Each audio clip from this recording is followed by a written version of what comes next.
You're watching Dreadfully Drawn live.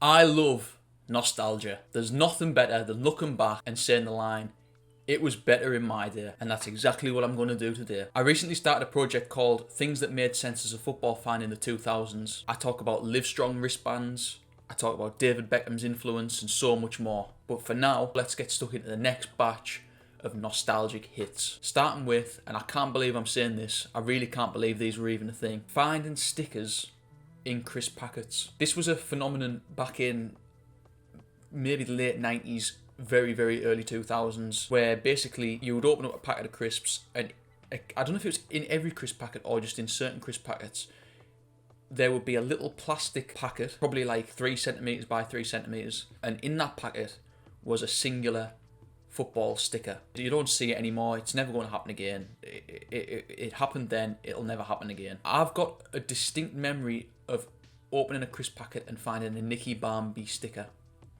And when I went to my mum and dad's house, I found a load of things from when I was a kid, and at the bottom was this folded up bit of paper. And when I opened it up, it was like an A3 sheet of paper, and it had all of the England stickers on. And I think it must have been maybe the Euro 2000 squad or the 2002 World Cup team, possibly. I feel like it was the England team with the red stripe down here, which I think was 2001 onwards. I've only got the one memory of these stickers. Walkers must have had a partnership with Merlin Stickers. Every so often you would get these special stickers in crisp packets. If I could bring back anything from the 2000s, Adidas are releasing all these Adidas Predator remakes. There's this massive boom in classic football shirts, which I totally understand. But for me, bring back stickers in crisp packets. I'm not even a massive crisp eater. Like I don't mind crisps, but I could easily live without them. Put stickers in crisp packets, and I'm a big crisp fan. So yeah, you just don't see this anymore. It's a lost art. Next up, number 2, is the Total 90 football. You might be able to see one in the background here.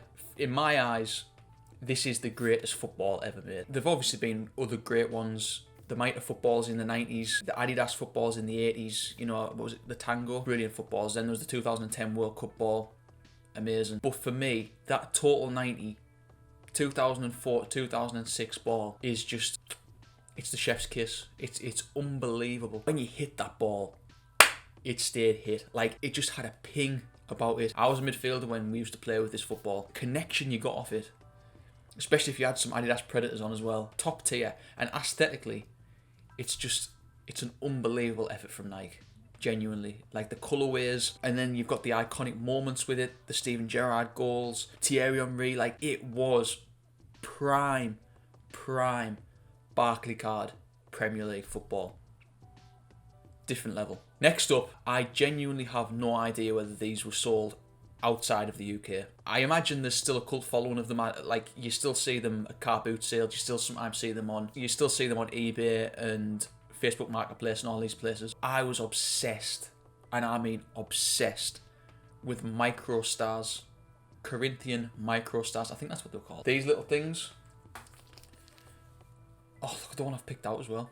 Thierry Henry in that blue away kit. Buffon, Sheringham, Kluivert in Barcelona's kit. I've got so many good memories of these. Like, I would go down to Woolworths on a Saturday, and I don't have a clue how much money they were. I'm guessing like a couple of quid. Pick up a box of them. They're in like a little plastic ball.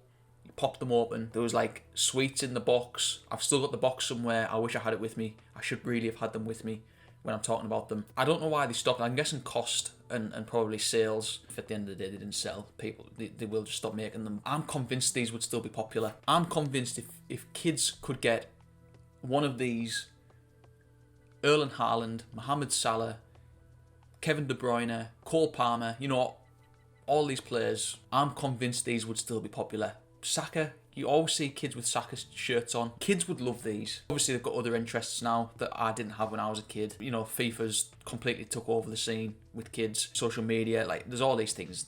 This would still be quite a cult following, but I feel like it was a cult following even then. I'm convinced these would still be popular. I'm assuming you can't buy them anymore. I had hundreds of them. Genuinely, one of the good things about them, you would get footballers that you would never watch. Buffon, for example, you wouldn't be able to watch them, so all you really had were Champions League nights, and collecting players that you never saw on TV just added to the aura of the player. It's sad. It's sad that you can't buy them anymore. The next one links into this, and it's a big one. It is a massive one. Watching Champions League football on ITV. This should still be happening.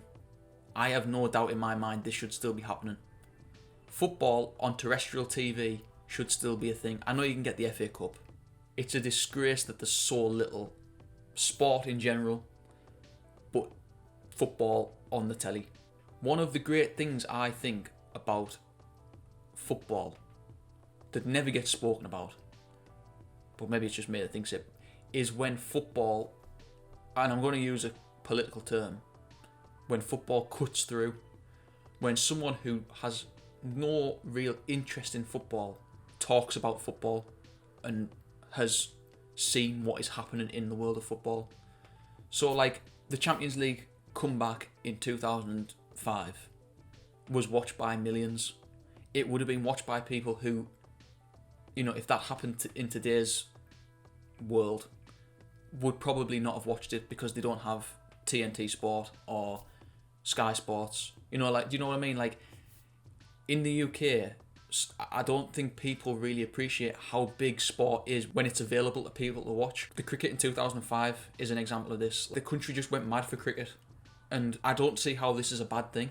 I know obviously money's involved. Certain companies don't have as much money as other stations, and they're going to obviously pay for the rights. I get all that. I understand it, but I don't think it's right. I do not think it's right. You want a fitter and healthier society, but you are taking away sport from them. You're taking away that opportunity to watch the sport, and Champions League is the pinnacle of football, and it is no longer on terrestrial TV. Clive Tilsley, Andy Gray, Champions League nights, unbelievable. The next one, the final one on the list, Nike Vapors. There was a point in the early 2000s where Nike released a boot called the Vapor, which was, and I'm sure this was a thing, the lightest football boot ever made. And I'll tell you right now, they were so good. They were made famous by Henry and R9. They just made you feel like a different player when you wore them. The boots made a boggy, molehill-filled playing field feel like Highbury. They were that good. You just felt you were that bit quicker getting to the ball. You felt like you hit the ball better. I'm not sure, and I mean this, I'm not sure Nike has ever had as strong a period that I know of between like 98 and 2004. The stuff that they were creating, even the advertisement and the adverts and the pull that they had. I know they've obviously still got pull. They are still like up there with the biggest companies in the world. They were just on a different level. And what's mad is that Adidas weren't far behind them, because Adidas were releasing some great stuff as well. But Nike, at this point, some of the stuff that they were making was just so good. So good. And the Nike Vapors, the design of them, honestly. There's one picture, I think, of me wearing them. I had the trainers, the AstroTurf trainers, and there's a picture of me wearing them on holiday. And I'll have to dig it out because I don't know where it is. But they were the red ones. If I had a pair of them now, I would wear them. They're that good. That good. So good. That's that. That's the 5. Stickers in crisp packets. Total 90 football. MicroStarz. Champions League nights on ITV. And Nike Vapors. If I've missed any, please do let me know in the comments. Feel free to subscribe. What were your favourite moments growing up watching football? It doesn't have to be from the 2000s. It could be the 90s, it could be the 80s, 70s, 60s, 2010s. I'll do a video on the 2010s. I've got a lot of memories from the 2010s. But the 2000s was the one for me. Please do let me know. Thank you for watching. I'll make another one because I do enjoy doing these. Goodbye.